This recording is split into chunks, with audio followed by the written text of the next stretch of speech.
So you booked the cheap seat. Again, legroom, a fantasy, sleep, optional. But here's the thing. Just because you're flying economy doesn't mean you have to suffer like it's some kind of endurance test. Most people get it so wrong, and that's why they land looking like they just ran a marathon in a sauna. But not you. Not this time. There's a smarter way to do long haul, and I'm about to show you how. The seat that makes or breaks you. Let's start with the thing you think doesn't matter, until you're 7 hours deep and questioning all your life choices. The seat. Here's what no one tells you. Not all economy seats are created equal. You're not just picking a place to sit. You're picking how miserable or manageable this flight's gonna feel. Aisle seats? Great for stretching your legs or sprinting to the bathroom mid-turbulence. But you'll be elbowed by every snack cart and wake up every time your roommate needs a stretch. Window seat?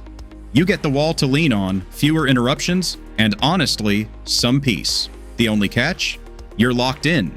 Once you're there, you're there. Now, if you're flying with someone, here's a sneaky trick. Book the aisle and window seat in a 3-seat row. Most people avoid the middle like it's cursed. So, you might score the entire row to yourselves. If not, just kindly ask to swap. The middle passenger usually won't argue. Want to take it further? Use tools like Seat Guru to see which rows have extra legroom, better recline, or which ones are right next to a toilet you really don't want to smell for 11 hours. It's not just about comfort, it's about control. When you start with the right seat, the rest of the flight already feels a little more in your hands. Don't just pack. Pack like you've been here before. Here's the truth. If you're miserable mid-flight, it's probably your fault. Or at least your carry-ons. Because packing isn't just about what you bring, it's about how you bring it. Start with a small, easy-access bag. Not the one buried under 3 duty-free bags and your emergency Pringles stash. I'm talking about a sling or zip-up pouch that lives in your seat with you. In it, the lifesavers, lip balm, hand sanitizer, face mist, chewing gum, and honestly, your dignity. Toothbrush and toothpaste? Bring 'em. A quick brush mid-flight feels like a full reset. Moisturizer? Absolute essential. Airplane cabins are basically deserts with Wi-Fi. And don't forget wipes, because tray tables aren't as clean as you think, and no one likes mystery crumbs. Next, noise-canceling headphones. Not just for music. These block out crying babies, snoring strangers, and that one guy watching TikToks at full blast. Pair that with a solid eye mask and a neck pillow that actually supports your neck, not just looks fluffy, and you're basically building a fortress of solitude in a sea of chaos. Snacks? Always. Look, no hate to airline meals, but when the food tray drops and it's a steaming pile of beige mystery, you'll wish you packed protein bars, trail mix, or some decent chocolate. Oh, and water. Always bring a refillable water bottle. Fill it up after security. You can't hydrate from those tiny plastic thimbles they give you every 3 hours. Aim for a glass every hour. Trust me, hydrated you is happier you. Basically, your carry-on should work like a little toolbox. The goal? Comfort on demand, no matter how cramped, loud, or stale the cabin gets. Dress like you're in it for the long haul. Want to know the secret to surviving a 12-hour flight without turning into a cranky mess? Wear the right clothes. Not cute airport fit vibes. Not TikTok travel aesthetic. I'm talking comfort that holds up at cruising altitude and when you're sprinting through customs half asleep. Here's the move. Layers. Lightweight, breathable, adjustable layers. Cabins can go from freezing to sweaty in under 20 minutes. That hoodie you thought was cozy? Now you're overheating. That tank top? Now you're shivering like you're in a walk-in freezer. So what works? Start with a soft base layer. Something breathable like merino wool or a cotton blend tee. Then add a zip-up or a crew neck. Bring a shawl or thin scarf too. It doubles as a blanket or pillow in a pinch. Loose joggers or soft trousers beat jeans every time. You don't want to be adjusting your waistband mid-flight like it's a full-time job. And socks. Don't forget socks. Bonus points if you pack a spare. Feet swell, cabins get cold, and nobody wants to smell the aftermath of barefoot and sandals energy. Want to go next level? Compression socks. They improve circulation and help prevent swelling, and they actually make a difference, especially if you're not walking the aisle much. Footwear? Go with slip-ons. TSA friendly, easy off for security, and you're not fumbling around like a toddler every time you want to get comfy. Basically, dress like someone who knows they're going to be in a flying tin can for half a day, and still wants to feel human when they land. Sleep. the most underrated survival tool. Let's be real, sleeping in economy is a sport, and most people are losing badly.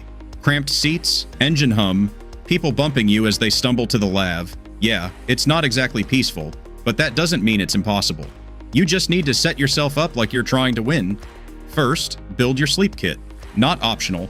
This means a neck pillow that actually supports, not strangles you, a soft eye mask that blocks out cabin flickers, and noise-canceling headphones or good old-fashioned earplugs. You're not trying to nap, you're building a bunker. Second, timing matters. If you can, time your sleep to match your destination's night schedule. Set your phone to their time zone before takeoff. That little mental shift helps your brain sync up faster, so when you land, you're not wandering around half delirious. Now, white noise. Seriously, download a white noise app, a chill playlist, or even a podcast with voices that are calm enough to lull you out. Some people swear by rain sounds, others need lo-fi beats or soft jazz. Figure out what knocks you out, and make sure it's downloaded, because Wi-Fi in the sky? A gamble. Still can't sleep? A lot of travelers use melatonin. It's a natural hormone that nudges your brain toward bedtime. It's not a knockout pill, but it's a helpful push. Just check with your doc if you're unsure. Bonus, bring herbal tea bags like chamomile or peppermint. Just ask for hot water in flight, and boom, you've got a calming bedtime routine at 30,000 feet. Oh, and don't chug wine or coffee, thinking it'll help. Alcohol messes with your sleep cycle and leaves you more dehydrated. And caffeine? You already know. That jittery middle seat energy isn't the vibe. Sleep might be the one thing standing between you and total burnout. So if you manage even a couple solid hours, you're ahead of most of the plane. Jet lag, outsmart it before it wrecks you. You know that weird fog where it's 3 a.m. and you're starving, or 2 p.m. and your body thinks it's midnight. Yeah, jet lag is real, and it sucks. But here's the kicker. You can actually trick your body out of it if you plan ahead. Start with this. Change your phone to the destination's time zone as soon as you board. Not when you land, not when you remember halfway through. Right away.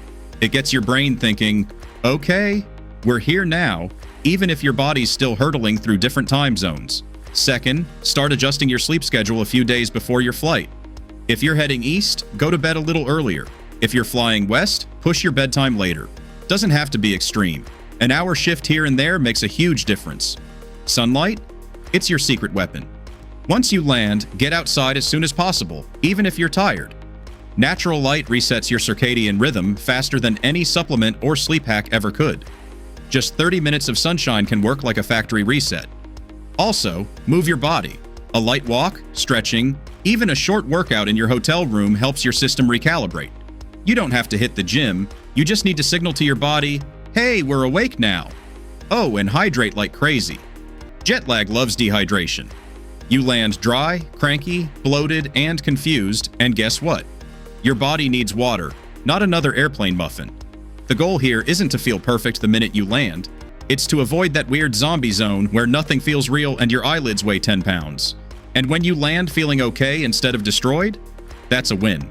Trust me, your future self will thank you when you're not passed out during dinner or wide awake at 4 a.m. watching hotel ceiling fan shadows. You're gonna be fine. Better than fine. Long-haul flights used to feel like a test of survival. Now, you've got the blueprint. From picking the right seat to mastering mid-air sleep, you're not just getting through economy, you're owning it. Sure, the cabin's cramped and the food's bland, but your mindset? Sharp. Your bag? Prepped. Your vibe? Chill.